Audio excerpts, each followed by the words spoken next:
Quelle autre belle occasion de se tourner vers Dieu ce matin. Pour moi, je sais comme pour vous, je vous regardais chanter aussi. Puis je vous entendais chanter les louanges au Seigneur, des chants qui nous parlent, des chants qui lui parlent, des chants qui nous encouragent, qui nous rassemblent ensemble. Et merci de nous conduire dans ces chants et aussi comme je mentionnais tantôt, de vous arrêter à entendre les suggestions, les choses pour les chants. C'est Amen. Merci beaucoup pour ça. Merci pour votre amour démontré. Ce matin, on est rendu dans le chapitre 5 de Marc, de l'Évangile de Marc. Le commencement de l'Évangile, et là, on est dans la suite de l'Évangile. Vous vous rappelez qu'est-ce qu'on a vu la semaine dernière, au chapitre 4, la parabole du semeur. Puis, j'ai pris quelque temps pour parler, revenir sur ces choses-là. La première était tombée sur le long du chemin, mais les petits oiseaux venaient la chercher. Ça tombait, on sait que la terre représentait le cœur. Quel genre de cœur? Cœur dur, cœur gelé, froid. Et là, le malin enlève toute la parole et il n'y a pas d'effet dans ce cœur-là. Dans la pierre, la parole de Dieu qui tombe dans la pierre, qu'est-ce que c'est? Ça tombe dans un cœur même qui se réjouit, qui est tout heureux de ça, un cœur comblé dans la joie et tout. Mais quand il arrive des tribulations, la persécution à cause de la parole, pas pour n'importe quoi. Tout le monde peut dire qu'ils sont persécutés, qu'ils ont des troubles, qu'ils ont de la tribulation, qu'ils ont des attaques. Mais parfois, ils sont complètement en dehors de ce que Dieu dit. C'est pas pour ça. C'est pour ceux à cause de la parole. Dans la pierre. Et le cœur, s'endurcit. Le cœur, au lieu de l'être de la bonne terre, c'est de la pierre. Et là, ce cœur-là devient de pierre. Il abandonne, la Bible nous dit qu'il abandonne la foi, il apostasie à cause des problèmes. Au nom de Dieu. Parmi les épines, un cœur qui est parmi les épines, qu'est-ce que ça fait? Comment le cœur peut grandir ou battre sans se prendre dans des épines?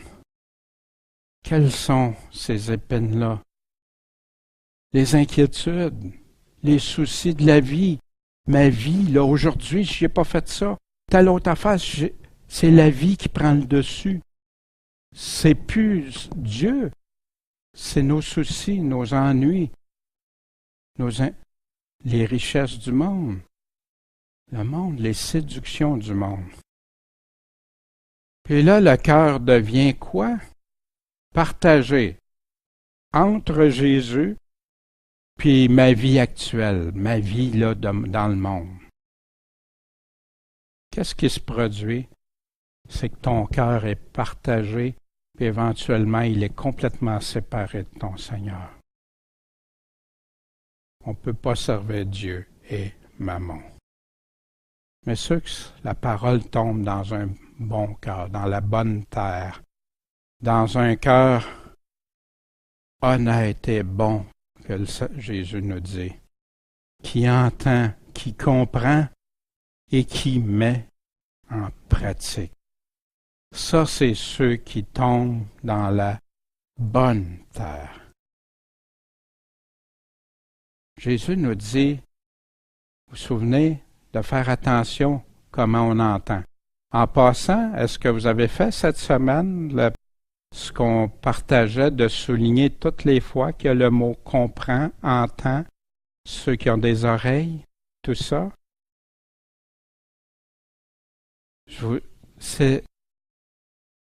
Ouais. Je sais qu'il y en a qui l'ont fait, d'autres l'ont pas fait, mais c'est pour vous, ça. Ça, c'est pour vous graver ça à l'esprit pour toujours après. Puis puis comprendre, s'arrêter à comprendre le sens.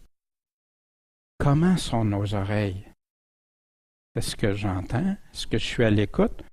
Ou si j'ai une oreille fermée, bloquée comme ici, bouchée, ici avec des blocs, la brique. Mon oreille, est-ce qu'elle veut entendre des choses agréables seulement? Est-ce que les mises en garde, elle les entend?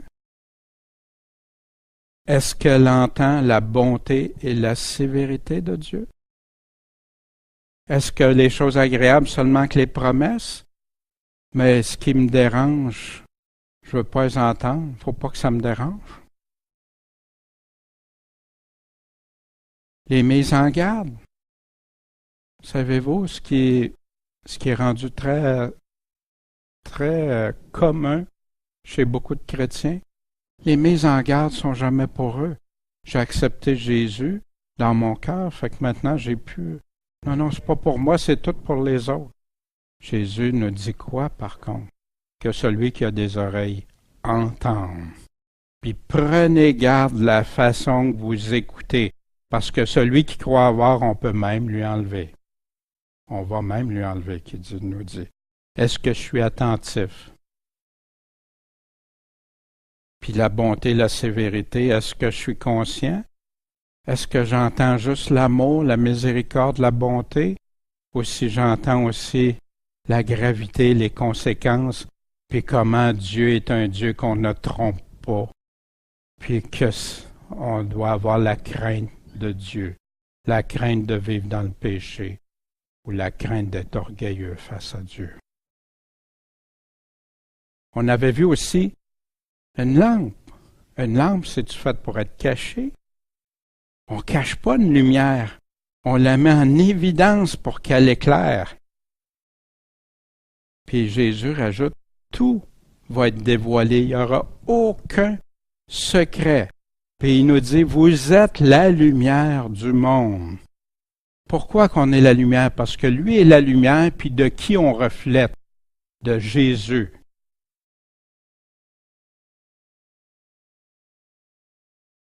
De petit à grand aussi, on a vu Jésus. Qu'est-ce qu'il nous parle? Une petite semence qui devient un grand arbre dont les oiseaux vont dans ses branches. Vous vous souvenez aussi, on avait vu la foi. Seigneur, Seigneur, on va périr. Ça ne te dérange pas? Fais quelque chose. Seigneur, au secours. Comment va notre foi? Est-ce qu'on a confiance dans les tempêtes de notre vie?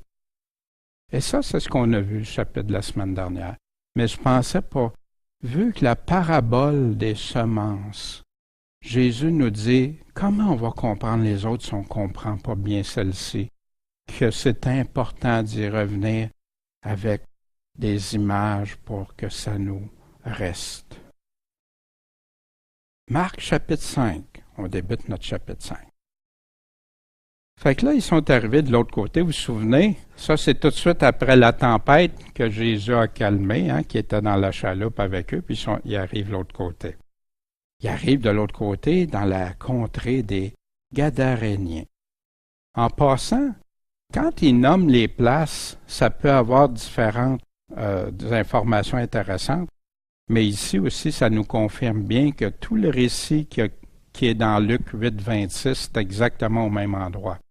Parfois, il y en a qui voient des guérisons, des choses, mais ils ne vont pas valider avant si c'est la même chose. Jean nous dit qu'il avait tellement écrit que même les livres n'auraient pas pu contenir tout ce que Jésus a fait. Fait que des fois, ils ne parlent pas du même miracle, ça se ressemble, mais c'est pas le même. Ici, ça nous confirme l'endroit puis à qui il s'adressait. Puis est-ce que c'était des Juifs qui habitaient cet endroit-là, ou des non-Juifs, ou des deux, etc. Ça peut nous donner plusieurs aspects. La durée du trajet parfois, etc.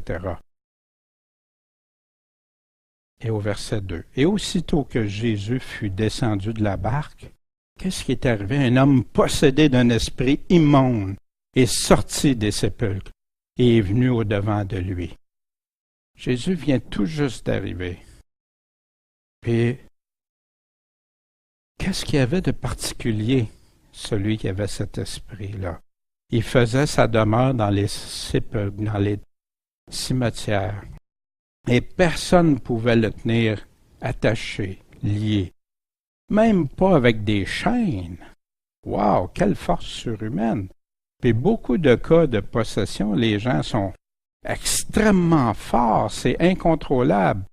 Des fois, des personnes très petites qui normalement n'auraient pas la force, une force multipliée.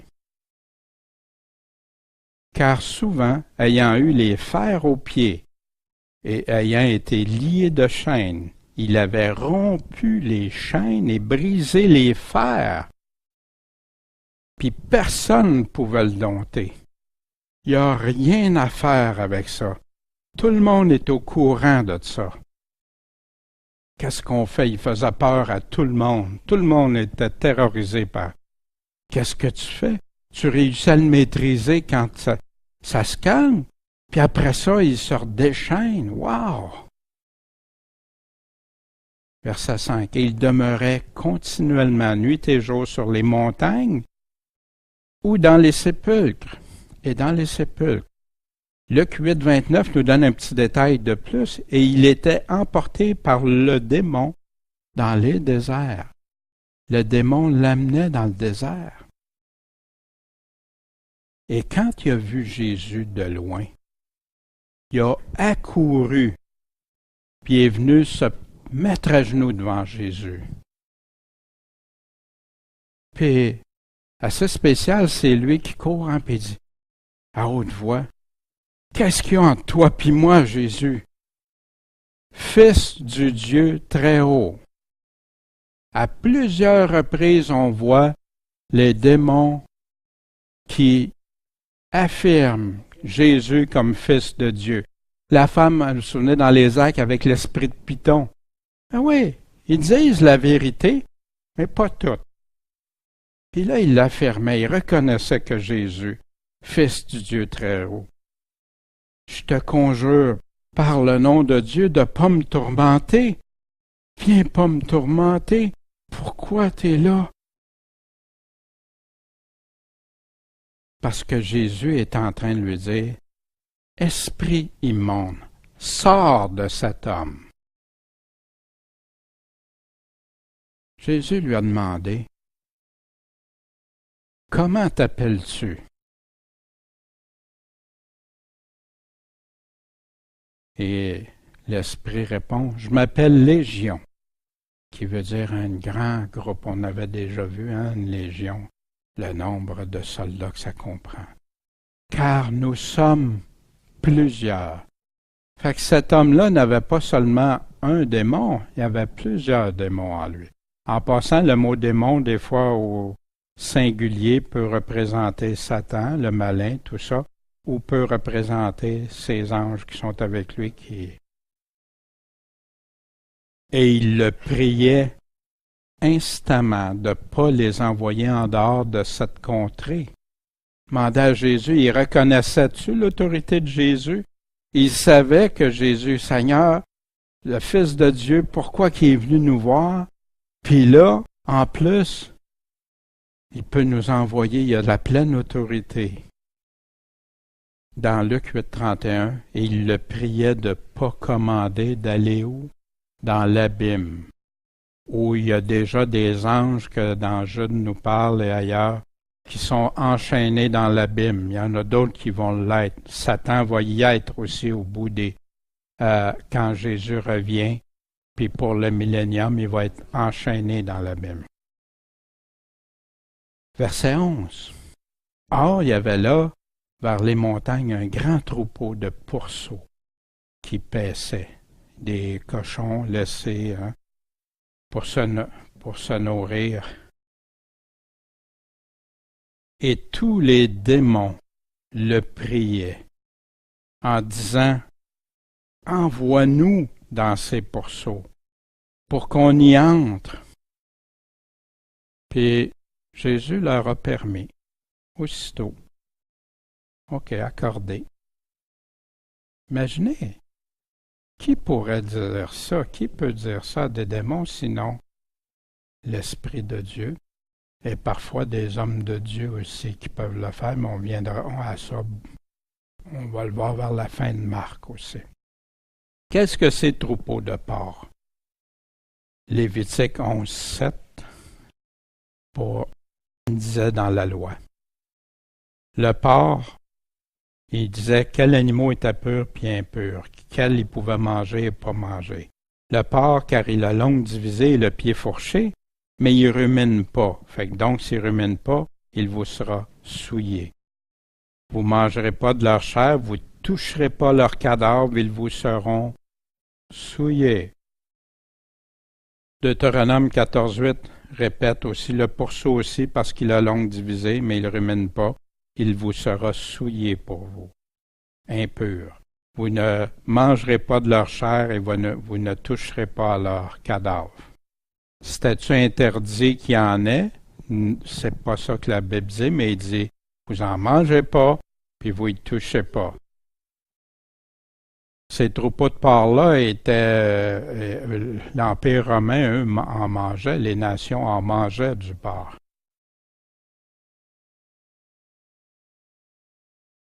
Au verset 13, alors ces esprits immondes étant sortis, entrèrent dans les pourceaux. Et le troupeau se précipita avec impétuosité dans la mer. L'homme qui était possédé, délivré, maintenant c'est les pourceaux. Les pourceaux sont-ils restés là tranquilles? Non! Une invasion d'esprits immondes, puis ont été noyés dans la mer. Puis, il n'y en avait pas juste quelques-uns, 2000. Fait qu'on peut présumer 2000 esprits immondes.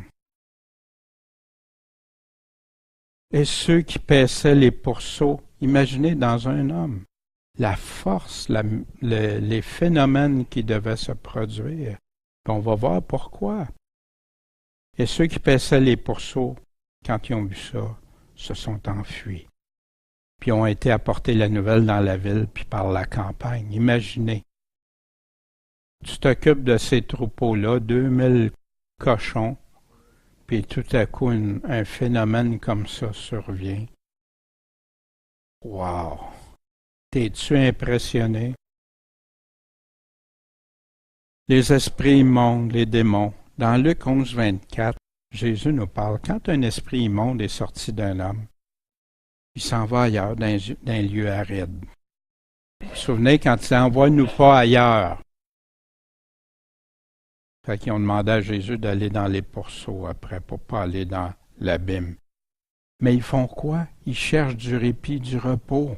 C'est étrange, hein? Mais ils n'en trouvent pas. Fait que là, l'esprit se dit, ben, je retournerai dans ma maison d'où je suis sorti. J'étais bien dans ma maison. Puis quand il y vient, il la trouve balayée, ornée. Hein? L'esprit était parti. Là, il revient. Ah, tout a l'air en ordre. Fait que là, qu'est-ce qu'il fait? Il s'en va, puis il prend avec lui 7 autres esprits, pires que lui, puis ils entrent et ils demeurent. Et le dernier état de cet homme devient pire que le premier. Puis savez-vous, ça se produit, ça, de nos jours. Des gens, des fois, qui se font dire qu'ils sont libérés des démons, puis qu'après, leur condition devient pire. Wow! On a des questions à se poser.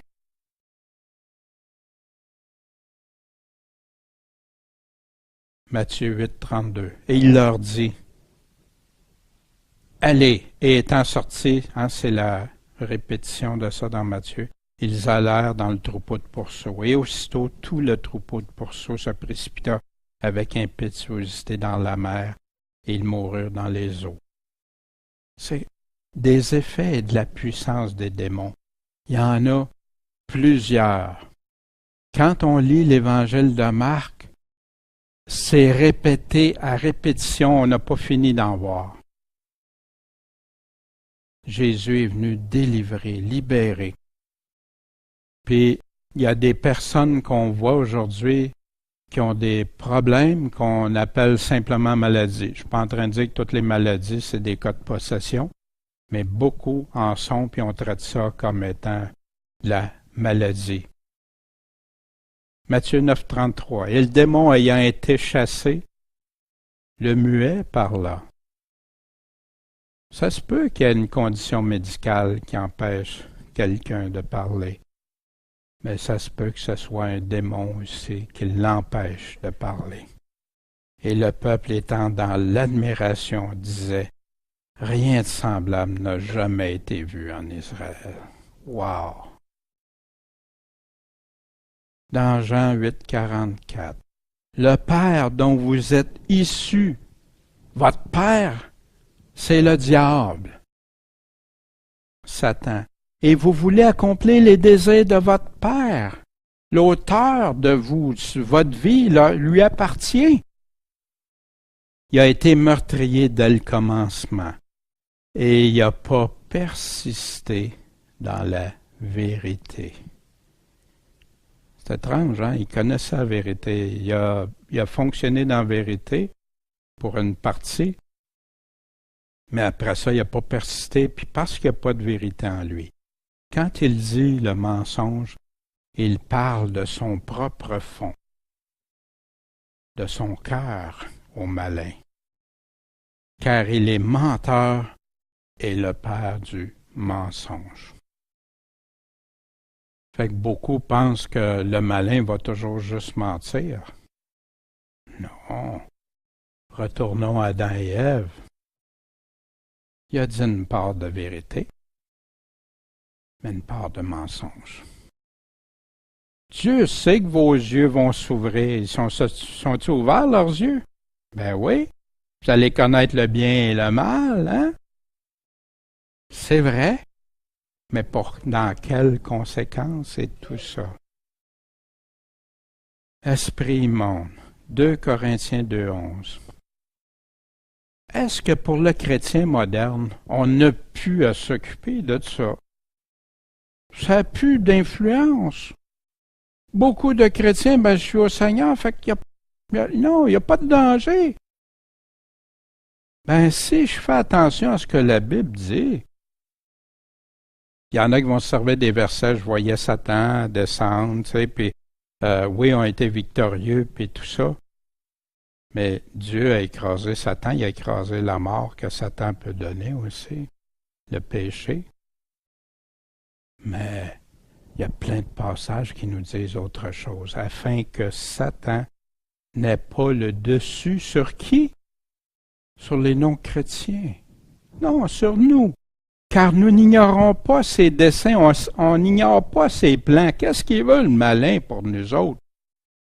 Nous faire chuter, nous perdre, nous envoyer dans des situations à pécher, à tenter Dieu, à être orgueilleux, à mentir, à voler, à être adultère. 1 Pierre 5,8. Puis Paul en parle souvent, mais j'ai pris un des passages en Pierre. Il dit, soyez sobres. Soyez sérieux, intègres. Veillez. Restez éveillés. Parce que le diable, votre ennemi, rôde comme un lion rugissant, cherchant qui il pourra dévorer. Pierre connaissait tout ça, Jésus lui avait dit, Pierre, Satan vous a réclamé pour vous cribler. Et Jésus a fait une prière pour eux. Dans Colossiens 1,13, puis là, tu dis, mais regarde, comment ça, là? Qui nous a délivrés de la puissance des ténèbres, et nous a fait passer dans le royaume de son Fils bien-aimé. Il nous a délivrés des ténèbres pour qu'on vienne dans le royaume de son Fils. Mais ça veut-tu dire qu'on n'a aucune vulnérabilité face au malin, ce qu'il est en train d'affirmer là? Pas du tout. Il nous a sortis des ténèbres. Il nous a montré la lumière, que Jésus est la lumière, puis qui il est. Puis nous a donné, pour ceux qui ont un cœur bon et honnête, Au reste, mes frères, dans Éphésiens 6, 10, au reste, mes frères, fortifiez-vous dans le Seigneur. Ouais, mais c'est juste Dieu qui... Non! On a ces commandements-là. Souvent, fortifiez-vous dans le Seigneur. Mais tu as cette responsabilité-là. Et par sa force toute puissante, et revêtez-vous de toute l'armure de Dieu.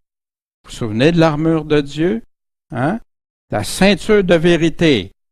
La première chose qui nous parle, la vérité. La cuirasse, pas que notre cœur soit attaqué. Restez dans la justice. Le casque du salut. Le zèle que donne l'Évangile, les pieds. Il nous parle aussi du bouclier de la foi, qu'on va éteindre tous les traits enflammés de qui? Du malin. Puis, l'épée. Mais l'épée de quoi? L'épée de l'esprit. Il y en a qui veulent séparer l'épée, l'esprit, la parole. L'épée de l'esprit qui est la parole de Dieu. Puis, quand tu fais ça, car il nous dit pourquoi.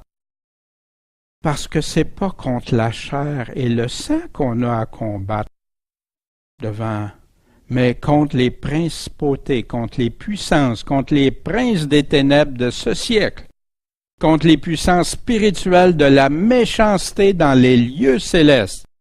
Qui peut donc être méchant dans les lieux célestes? C'est pourquoi prenez toutes les armes de Dieu. Pourquoi? Afin que vous puissiez résister quand ça va mal, dans les jours mauvais, et qu'ayant tout surmonté, là vous demeuriez fermes, affermis, des chrétiens véritables, des chrétiens fermes, affermis, pas à porter à tout vent de doctrine, pas qui chutent, qui renoncent, qui abandonnent, qui apostasient. Voyez-vous la parole? Ces paroles-là, à quoi d'autre pourraient-elles faire référence? Des esprits immondes, dans 1 Pierre 3, 22. Jésus qui est allé au ciel, est à la droite de Dieu, et à qui les anges, les principautés et les puissances sont assujettis. Fait que tu as à lutter, tu as des difficultés. Qui a le mot final? Vous vous souvenez de Job, hein? Vous vous souvenez de plusieurs dans la Bible, Daniel, même dans Daniel, qui dit qu'il y avait un combat, hein, qui a empêché même l'ange de venir voir Daniel pendant 21 jours. Mais c'est le Seigneur qui a le plein pouvoir final. 2 Timothée 1,7. Comme encouragement, oui, c'est en Jésus qu'on trouve cette force-là. Parce que Dieu ne nous a pas donné un esprit de timidité, mais un esprit de force, un esprit de charité envers Dieu et envers son prochain, et de prudence. Hein? Non, je ne peux pas voir du mal. Tu sais, personne ne fait le mal. Triste. Marc, chapitre 5, verset 15. Alors le peuple sortit pour voir ce qui était arrivé. Puis ils sont venus vers Jésus, puis ils ont vu le démoniaque qui avait été possédé. Mais il n'est plus démoniaque, il n'est plus possédé. Possédé de la Légion. Puis là, il était assis. Probablement c'est la première fois qu'ils l'ont vu assis. Habillé et dans son bon sens. Hey, c'est plus le même, là. Et ils ont été remplis de crainte. Hey, pourquoi ils ont été remplis de crainte? Quand tu vois quelqu'un comme ça, un phénomène comme ça, puis parce que quelqu'un lui dit, puis qui est libéré, délivré de tout ça, wow! Mais t'as crainte de quoi, là? Tu sais que c'était des démons, tu sais que c'était surnaturel ce qui se passait là. Puis c'est quelqu'un qui est venu empêcher, délivrer du surnaturel qui se passe. Et ceux qui avaient vu cela leur racontaient ce qui est arrivé aux démoniaques puis aux pourceaux. Imaginez, là en plus, c'est plus juste le gars assis. Toute l'histoire, qu'est-ce qui s'est passé? Ça a-tu adouci leur crainte? Fait que là, qu'est-ce que ça les a provoqués à faire? Alors ils se mirent à le prier de se retirer de leur quartier, de leur coin. Va-t'en, s'il vous plaît, reste pas ici. Il avait peur. Aujourd'hui, c'est souvent le contraire, les gens aiment ça avoir peur. Pour regarder les périodes d'Halloween, là, puis regarder les films, regarder tout, là. Les gens ont soif de ça. Verset 18. Et quand il fut entré dans la barque, celui qui avait été possédé le pria de lui permettre d'être avec lui. « Oh Seigneur, laisse-moi aller avec toi, ton Sauveur, ton Seigneur qui t'a délivré. » Mais Jésus lui a pas permis. Et il dit, « Va-t'en dans ta maison vers tes parents et raconte-leur quoi? Les grandes choses que le Seigneur t'a faites, puis comment il a eu pitié de toi. » Quand il y a une délivrance, quand il y a le témoignage, le Seigneur, vous savez, il ne veut pas qu'on cache ça. Vous êtes la lumière. Va le dire, va démontrer ce que Dieu a fait pour toi. Comment il a eu miséricorde de toi, il a eu pitié de toi. C'est ça qui est arrivé. C'est ça que tu vas leur dire. Aujourd'hui, on fait toutes sortes de spectacles. J'ai regardé parfois des émissions là, évangéliques avec des délivrances. C'est un spectacle. Je vous dirai pas tout, en tout cas, vous pouvez le voir autant que moi, là, mais des scènes effroyables des fois. Au verset 20, il s'en alla et se mit à publier vers la Décapole les grandes choses que Jésus lui avait faites. Imaginez, y étais-tu connu? Qui connaissait pas cet homme-là? Puis qui arrive après, puis avec un esprit complètement changé, plus la même personne? Ça vous rappelle-tu votre vie, ça, des fois? Le changement radical, c'est... Moi, ça me rappelle des scènes, tu sais. Et ils étaient tous dans l'admiration. En passant, Jésus n'a pas dit « Va les évangéliser puis enseigner tout ce que l'Évangile dit. » Non. Va te donner ton témoignage. Et ça, tous qui sont délivrés par le Seigneur de leur vie de péché, de leurs problèmes, de leurs possessions, de n'importe quoi, peuvent témoigner. Jésus étant repassé, mais en passant, je dis ça pourquoi? Parce que, est-ce que tous ont le don d'évangéliste? Voyez-vous? Et des fois, on met un fardeau sur des gens sans que le Seigneur les ait appelés à ça. Fait que soyons prudents dans ça. Jésus étant repassé dans la barque, et à l'autre bord, une grande foule de peuple s'assemblait auprès de lui, puis il était près de la mer. Imaginez, Jésus faisait des choses que jamais il avait vues, disait des choses que jamais il avait entendues, d'une façon qu'il l'avait jamais entendue, puis tout ça avec autorité que la Bible nous dit.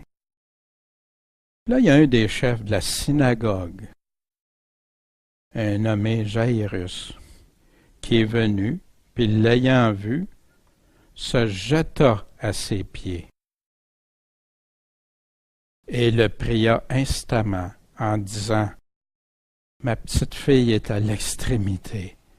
Elle s'en va vers son dernier souffle, elle est rendue à bout. Viens lui imposer les mains afin qu'elle soit guérie et elle vivra. » Pourquoi qu'il pouvait demander ça à Jésus? parce qu'il était au courant de toutes les guérisons que Jésus avait faites. Imposer les mains. Qu'est-ce que c'est imposer les mains? On ne fera pas une grande étude sur ça ce matin parce que ça prend. Faudrait que j'aille vous montrer tous les passages, tout ça, mais juste une synthèse, puis on y reviendra. Dans le Nouveau Testament, c'est pas une formule magique, mais c'est un geste de foi et de plein accord ou d'approbation, puis c'est toujours pour confirmer une bénédiction, soit des guérisons, soit des délivrances, soit des ministères. Une seule fois pour le Saint-Esprit, quand Paul a mis les mains pour leur accorder cette bénédiction-là de recevoir l'Esprit Saint.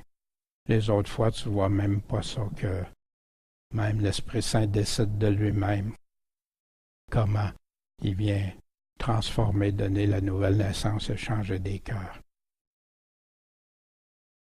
Puis, on remarque aussi en lisant le Nouveau Testament que c'est pas nécessaire d'imposer les mains, comme moi je l'avais appris parfois, que souvent on va entendre des guérisons, des délivrances ou d'autres qui vont être en parlant, par le parler, on va le voir, par prendre la main, on va le voir dans quelques instants, par toucher ou être touché. Les vêtements, ça peut être les vêtements aussi, ça peut être même l'ombre qui passe parce les... Mais c'est-tu l'ombre, c'est-tu le vêtement, c'est-tu l'imposition des mains, c'est quoi qui guérit? C'est quoi qui délivre? C'est Dieu qui délivre. Puis, j'ai pas trouvé d'autres directives à ce sujet pour l'imposition des mains que celui-ci. Dans 1 Timothée 5, 22, Paul dit à Timothée, Timothée, impose pas les mains à personne. Personne. Qui? À quiconque, n'importe qui, comme quiconque croit en lui. Avec précipitation. Puis participe pas au péché d'autrui. Toi-même, conserve-toi pur. Oh! Est-ce que ça nous confirme que quand tu imposes les mains à quelqu'un, en passant imposer, ça ne veut pas dire, comme je disais, une formule magique, tout ça. Imposer, c'est poser tes mains sur quelqu'un. C'est ça que ça veut dire. Un geste réfléchi, pesé, et ça doit être en accord avec les commandements du Seigneur, puis loin du péché. Savez-vous qu'il y en a qui imposent les mains, n'importe qui impose les mains. Ça contredit le commandement ici que Paul donne à des étrangers, des inconnus, puis que ces gens-là, on va vous transmettre des choses par l'imposition des mains. Wow! Puis des gens qui vivent carrément dehors de la volonté de Dieu, qui se sont jamais repentis, rien. Wow! Est-ce qu'on doit imposer les mains? Regardez Jacques. Dans Jacques 5, 14. Quelqu'un est-il malade parmi vous? Ça nous arrive. Qu'est-ce qu'il dit? Qu'il appelle les anciens de l'Église et que ceux-ci prient pour lui en loignant d'huile au nom du Seigneur. De l'huile, c'est une formule magique? Non. Oindre d'huile, c'était encore là, même quand David a été accepté. Une acceptation au nom du Seigneur. Et c'est quoi qui va sauver le malade? C'est-tu l'huile? Et la prière de la foi sauvera le malade. Et le Seigneur le relèvera après avoir imposé les mains. Oh! J'ai-tu rajouté quelque chose à la parole du Seigneur? Ben oui, je l'ai fait par exprès, parce que pour illustrer un point, parce que jamais je voudrais rajouter. Il ne parle pas d'imposer les mains. Puis ça, c'est dans les années, à peu près une vingtaine d'années après. Et si la prière de la foi va sauver le malade, et le Seigneur le relèvera. Et s'il a commis des péchés, ils vont lui être pardonnés. Magiquement? Non. Parce que la personne qui est malade, puis tout ça, va examiner si elle a péché. Ça ne veut pas dire qu'elle est malade parce qu'elle a péché. C'est pas une obligation, là. Mais si elle a péché, qu'est-ce que tu fais quand tu es malade, tu as péché? Tu confesses, tu te repens.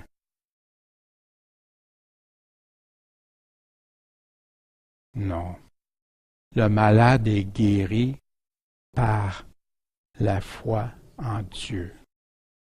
Puis le malade qui vient voir, puis qui est prêt à aller voir les anciens, qui est prêt à ce qu'on prie pour lui, est-ce qu'il y a eu un cheminement? Moi, oui. Je ne verrais pas d'appliquer ça parce qu'il dit qu'il appelle les anciens. Donc, il faut qu'il soit au courant. Il faut qu'il y ait quelque chose. Il faut qu'il y ait eu un cheminement. Puis là, il rajoute, confessez vos fautes les uns aux autres et priez les uns pour les autres. Oui, j'ai failli, là, je t'ai offensé. Je te demande pardon de ça. Es-tu en train de parler de tous les péchés que tu as commis dans ta vie? Je pense pas, hein? Des fois, il y en a qui font comme repentance, ils disent à tout le monde, ils développent tout le péché. Puis des fois, ça en fait chuter. Les confessions de Saint-Augustin ont fait chuter des personnes parfois. Fait que soyons prudents avec ça. Puis confessez pourquoi? Confessez vos fautes les uns aux autres, puis priez les uns les autres. Pourquoi? Pour que vous soyez guéris. Mais guéris pas juste des maladies, guéris aussi des fautes, des offenses. Parce que la prière fervente du juste, celui qui est justifié par Christ et qui vit dans sa justice, a une grande efficace. Puis là, il nous donne Élie comme exemple, qui priait pour que la pluie tombe, et tout ça pendant 3 ans et demi, puis tout ça. Imposer les mains, il y a plusieurs autres guérisons, délivrances, confirmations, bénédictions sans aucune imposition des mains. On revient au chapitre 5 de Marc 24. Et Jésus s'en alla avec lui, et il fut suivi d'une grande foule qui le pressait. Jésus était si populaire. Pourtant, à sa crucifixion, beaucoup avaient fui. Puis quand on est arrivé dans la chambre haute, il y en avait 120 qui se tenaient ensemble. Alors, une femme malade d'une perte de sang depuis 12 ans. Imaginez les impacts pour quelqu'un qui a de l'hémorragie pendant 12 ans. Aujourd'hui, il y a des médicaments, des traitements, mais même à ça, il y en a ça ne marche pas.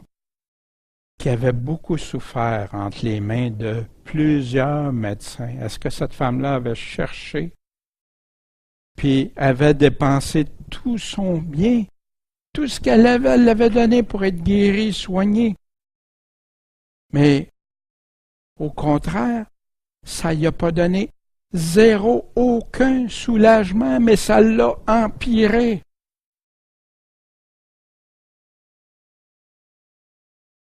Ayant entendu parler de Jésus, elle arriva dans la foule par en arrière, puis elle a touché son vêtement. Elle n'a pas touché à Jésus, elle a touché son vêtement. Pourquoi? Parce qu'elle disait, si je touche seulement ses vêtements, je vais être guérie. Wow! Cette femme-là qui a été découragée, déçue pendant combien? 12 ans de temps, qui avait tout donné ce qu'elle avait plus rien. Puis là, c'est quoi que son cœur avait? Qu'est-ce que son cœur lui disait? Si j'y touche, je vais être guéri. Wow! Ah, Seigneur, donne-nous cette foi-là. Hein? C'est une foi sans limite. Et au même instant, la perte de sang s'arrêta. Puis elle l'a ressenti en son corps qu'elle était guérie de son mal. Et je me mets à sa place. 12 ans de souffrance qui s'empirait tout le temps.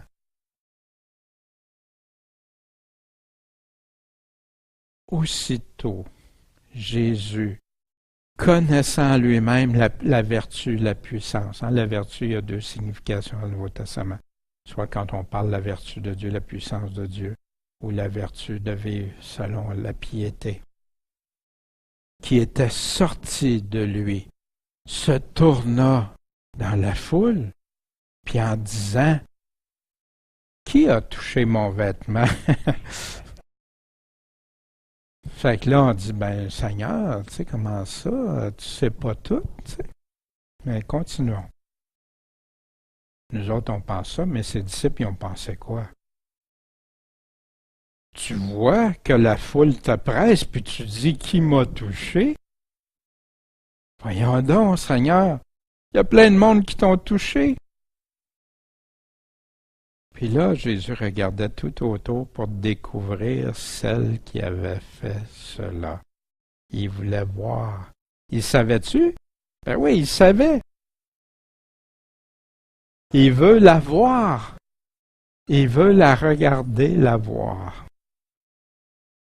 Alors, la femme, effrayée et tremblante, elle vient d'avoir une grande délivrance, mais là, imaginez, elle a juste touché son vêtement, puis ça l'a guéri. Imaginez la puissance de cet homme-là. Puis là, cet homme-là qui se retourne, puis qui dit, qui m'a touché? Peur, la crainte l'a envahi, la peur. Elle s'approchait de lui, puis elle s'est jetée à ses pieds. Puis elle lui a dit toute la vérité. Jésus devait avoir les oreilles fermées, quand elle lui disait. Et Jésus lui dit, « Ma fille, regardez, ma fille, ta foi t'a guérie. Va-t'en en paix, puis sois délivrée de ta maladie. » N'aie plus peur, là, ma fille. Parce qu'elle aurait pu aussi, elle aurait pu repartir avec sa maladie, après avoir vécu ça. Non. Va-t'en en paix. Sois délivré de ta maladie. Inquiète-toi pas, là. C'est fait. Sois en paix avec ça. Puis là, pendant qu'il parlait encore, il y a des gens du chef de la synagogue, qui me souvenait, celui qui a été voir pour dire ma fille était rendue à l'extrémité. Ta fille est morte. Donne pas davantage de peine au maître. C'est fini, là. Il n'y a plus rien à faire. Elle est morte. Fait que dérange-les pas, le maître. Aussitôt que Jésus a entendu cela, il dit au chef de la synagogue, Jésus était-tu attentif? Oui, à tout. Il dit au chef de la synagogue, crains pas. Il me semble que comme père ou comme mère, tu viens d'apprendre que ta fille vient de mourir. Comment tu te sens? Wow! Puis Jésus, crains pas. N'aie pas peur. N'aie pas peur, Jairus. Crois seulement. Juste ça. Juste ça, mais tout ça. Et il ne permit à personne de le suivre, de la foule, sinon Pierre, Jacques et Jean, le frère de Jacques. Puis étant arrivé à la maison du chef de la synagogue, il a vu qu'on y faisait un grand bruit, et que des gens qui pleuraient et qui jetaient de grands cris. « Wow, c'est notre chef de synagogue, sa fille est morte, quel impact! » Et étant entré, Jésus leur dit, « Pourquoi faites-vous ce bruit? Pourquoi pleurez-vous? » Puis là, il dit une phrase qui va les... « L'enfant n'est pas morte, Mais elle dort. Il se moquait de lui. Mais les ayant tous fait sortir, il a pris le père, la mère, puis Pierre, Jacques et Jean, qui étaient avec lui, puis est entré dans le lieu où elle était couchée. Et l'ayant prise par la main, en passant, il a-tu imposé les mains? Il l'a pris par la main. Il lui dit, Talita Kumi, c'est-à-dire, hein? Dans Marc, il fait souvent ça. Il nous donne les mots qui étaient utilisés, puis il nous donne la définition. Ah, merci Seigneur, c'est comme les paraboles. On ne comprend pas toujours, on n'est pas sûr d'avoir compris, mais le Seigneur nous répond. On veut être enseigné du Seigneur, venons à ses pieds, écoutons-le. Petite fille, lève-toi, je te le dis. Quelle autorité de Jésus. Et quelque temps après avoir prié longuement, aussitôt, la petite fille se leva et se mit à marcher, car elle était âgée de 12 ans. Et ils en furent dans un grand ravissement, un grand étonnement. Wow! Wow!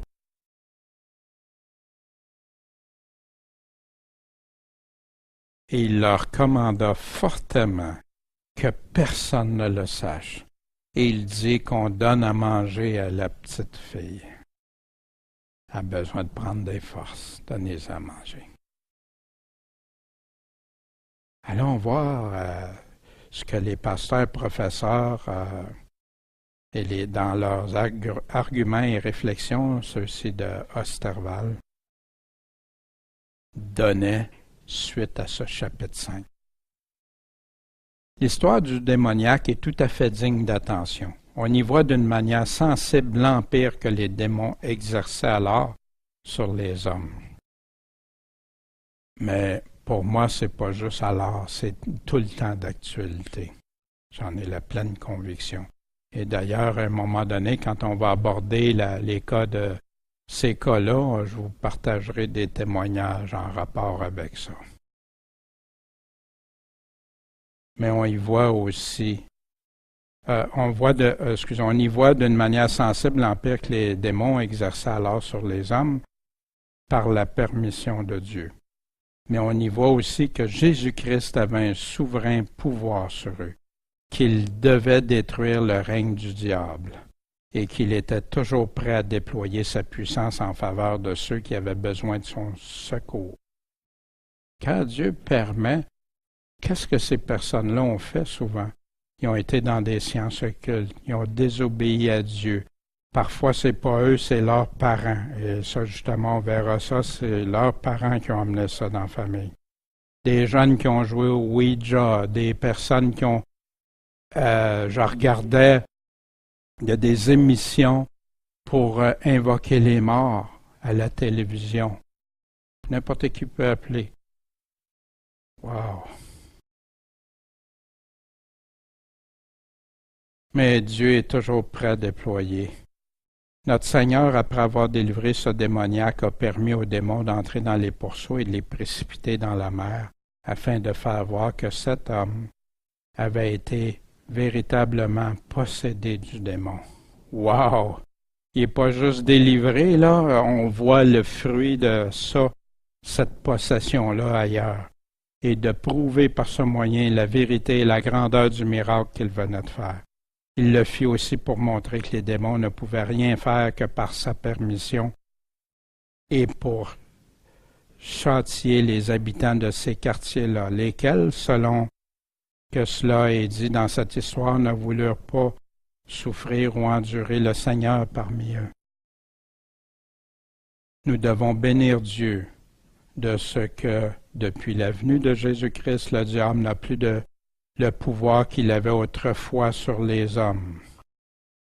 Et considérer au reste que l'état de ce démoniaque, quelque déplorable qu'il fût, n'était pas si funeste que celui des pécheurs qui s'adonnent au mal et qui sont les esclaves de leur passion. Ici, pour moi, j'ai un désaccord avec l'affirmation dans le sens que les démons ont beaucoup de puissance. La différence, c'est que Jésus a la puissance de délivrer.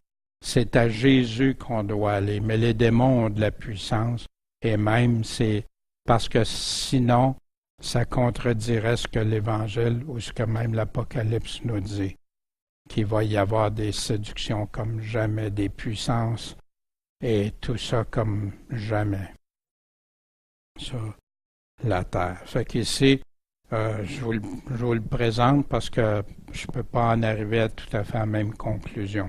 Ça n'empêche pas que Osterwald est un homme de Dieu, que j'aime beaucoup ses commentaires et tout. Mais pour moi, là, j'ai une divergence. Cet homme ne s'était pas mis volontairement dans ce triste état, et le démon ne pouvait lui nuire qu'en son corps, au lieu que les pécheurs se rendent eux-mêmes les esclaves du diable en faisant sa volonté, ou par où cet ennemi de Dieu et des hommes entraînent leur âme dans l'abîme de la perdition éternelle. La guérison de cette femme dont notre Seigneur loua la foi et qui fut délivrée de son mal en touchant le bord du vêtement de Jésus-Christ prouve que l'humilité et la foi ont une grande efficace, que la confiance en Jésus-Christ n'est jamais vaine et qu'il est toujours prêt à répandre ses grâces sur ceux qui s'adressent à lui dans ses dispositions.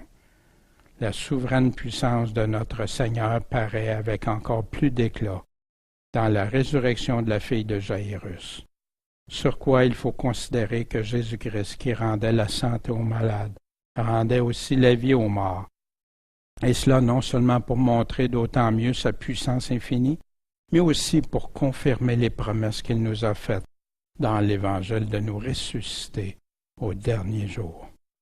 Ainsi, la considération de ce miracle doit produire en nous une ferme espérance de l'immortalité, nous remplir de consolation dans cette attente et nous animer de plus en plus à l'étude de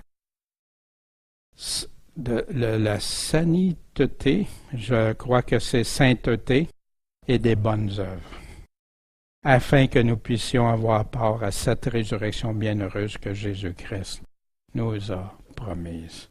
Fait que bien sûr, la résurrection, cette jeune fille-là est morte comme Lazare est morte plus tard, mais ça, c'est une manifestation claire que Dieu a puissance sur la vie, sur la mort. Il a vaincu Satan, il a vaincu l'ennemi. Puis à la fin, à la première résurrection, puis après ça, la deuxième résurrection, il dit que la mort va être bannie pour toujours. Il n'y aura plus de mort. Mais entre-temps, on sait très bien qu'il y a de la mort.